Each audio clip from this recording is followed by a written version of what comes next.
Şu an muhteşem bir yerdeyiz. Yedigöller, İspir, Erzurum. Hemen şu arkadaki dağların arkası Rize. Rakım olarak da 3200 metrelerdeyiz.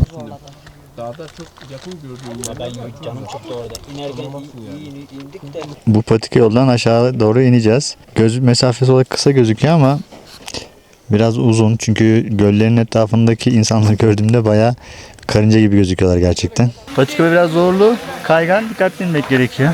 Ama manzara muhteşem.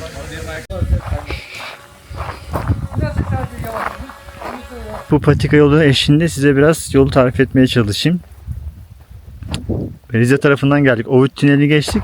Ovid Tüneli bitiminde iki alternatifiniz var. İspir merkeze inip asfalt yoldan Mor Yayla'ya gidebilirsiniz. Diğer türlü tünel hemen çıkışında soldan yukarı stabilize bir yolla yine Mor Yayla'ya gidebiliyor. Farkı tabii stabilize yol daha kestirme. Yaklaşık 30 kilometre kazandırıyor size. Ama stabilize yol. Diğer tarafta asfalt. Ama zaten Mor Yayla'ya geçince zaten yol stabilize oluyor. Aşırı kuru bir toprak olduğu için bazen arabamız patinaja düştü ama sıkıntılı değil. Rahatlıkla gelebilirsiniz ama yukarıdan manzarası muhteşem. Biz Trabzon'dan yola çıktığımızda Rize tarafı biraz bulutluydu. Ama gördüğünüz gibi buralar güneşlik. Neden? Çünkü şu karşıda gördüğünüz dağlar bulutların geçişini engelliyor ve bulutlar o dağların arkasında kalıyor. Ve yağmuru Karadeniz'e bırakıyor. Tabi bulutlar aşamadığı için o dağları gördüğünüz gibi buralar günlük güneşlerin şu an bize de muhteşem manzaranın keyfini çıkarma şansını veriyor. Bitki örtüsü muhteşem. Mor çiçekler var. Hala erimemiş karlar var. Poyraz'da gelmek beni daha fazla motive ediyor. Çünkü biliyorsunuz zamanın çocuklarının sıkıntısı bilgisayar başında çok fazla vakit kaybetmek.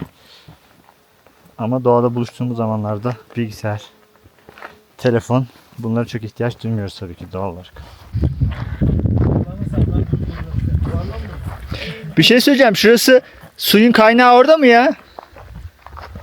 Muhtemelen bu dağın altından da çıkıyordur. Şu an bulutlar o kadar yakınız ki uçağın sesi sanki tepemizden geçiyormuş gibi duyuyorum yani.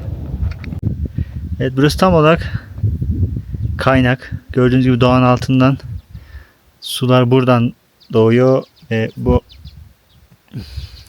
yolla devam ediyor.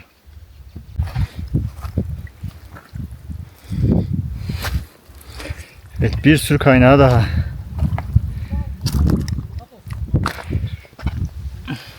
Su tam olarak şu taşların arasından çıkıyor.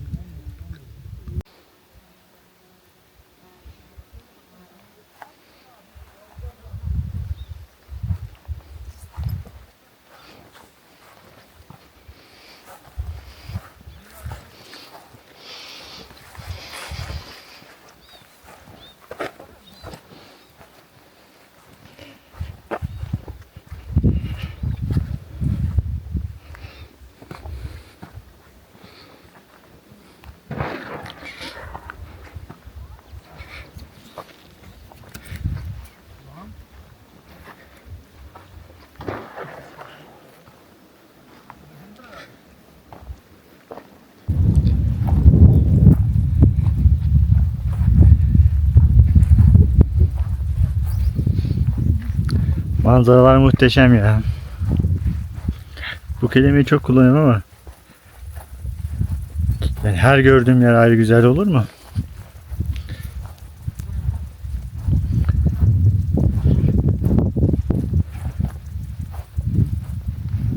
Böyle bir hat çizmişler orada. Poyraz. Kayaya tırmanmışsın tepe çok güzel. Tam ortada. Her şeyi görüyoruz. 100 metre bir şelale var. Nerede? Ha, 100 metre aşağıda. Tamam. Ha, bu şelale. Bu güneşin gel şöyle var mı?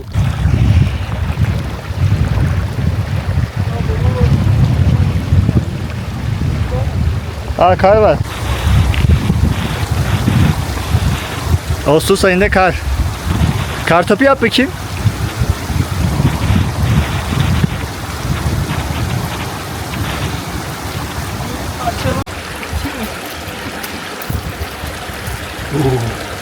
Soğukmuş ya. Geldiğimizde değiyor mu? Kesinlikle değiyor. Kesinlikle. Biraz yürüyüş hafiften yordu ama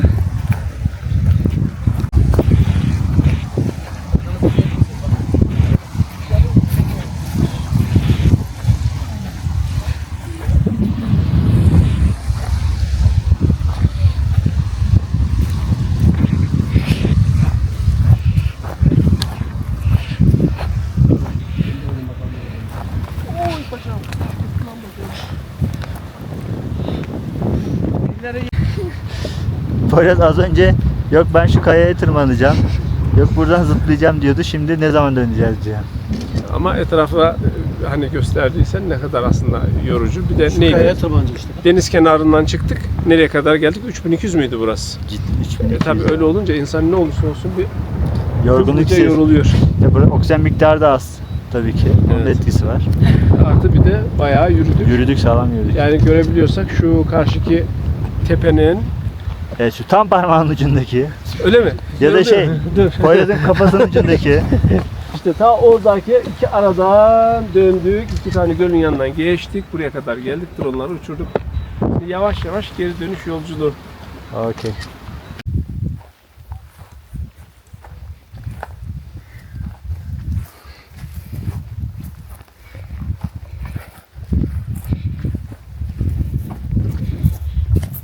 Buradan birkaç gölü aynı anda görebiliyoruz. Panoramik. Vallahi hava güzel olduğu için çok şanslıyız.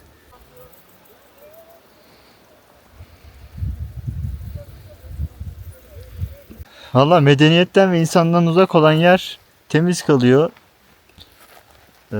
Yolda çok şükür hiçbir şey rast gelmedi. Çünkü insanlar çok sık gelemiyor buraya. İnsanın gitmediği yer bakir kalıyor, temiz kalıyor. Süper. Güzel bir doğa olayıyla karşılaştık. Şu an yağmur yağıyor. Gölden de görebilirsiniz. Ama güneş de var. Bakalım İnşallah yağmur hızını arttırmaz. Çünkü bizim dönüş için çok fazla yolumuz var. Bakacağız. Bu arada gölde yüzülür mü? Yüzülür. Ama soğuk toleransınızın çok yüksek olması lazım. Yani aşırı soğuk direkt kaynağından çıktığı için. Buzlar da erimiş. Onlar da geliyor. Yani cesareti olan, kendine güvenen yüzebilir. O cesaret, özgüven bende yok maalesef. Geliyor. At kamera geliyor. At kamera geliyor. Şimdi yavaş yavaş dönüş yoluna geçtik. Tırmanma başladı tabi. Bu kısım biraz daha zor olan kısım. Biraz yorulacağız çıkarken geri. Erimemiş bir kar daha.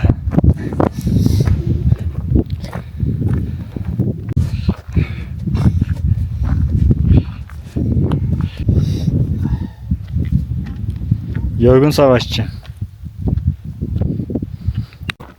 Evet, manzara müthişti ama bu tepeye tırmanmak zorlu olacak. Her güzel şeyin bir zorluğu da var tabi. Yani yukarıda tepede durup manzarayı tepeden seyretmek de bir seçenek. Biz bayağı dolaştık, bayağı gezdik. Şu an son bir tepe tırmanışımız kaldı. Yorucu, biraz yorucu. Yani hem dik hem de taşlı olduğu için biraz daha zorlaştırıyor işleri. Tabii çıkarken manzaranın tekrar tadını da çıkarıyoruz. Dönüş yorucu, kesinlikle yorucu. Kondisyon iyi olmayanlara, hatta belli bir hastalığı olanlara hiç tavsiye etmiyorum. Biz bayağı zorlandık çıkarken. Değdi mi? Değdi. Ama dediğim gibi dönüşte özellikle çok yorulduk. Bir de biz neredeyse bütün göllerin etrafını dolaştık. Bayağı uzun yürüdük. Onun da etkisi var. Yorulmuştuk. Çıkış bayağı yordu bizi maalesef. Yedigöller, İspir, Erzurum'dan. Herkese güle güle diyorum. İzlediğiniz için teşekkür ederim. Abonelikleriniz her zaman önemli. Aboneliklerinizi bekliyoruz.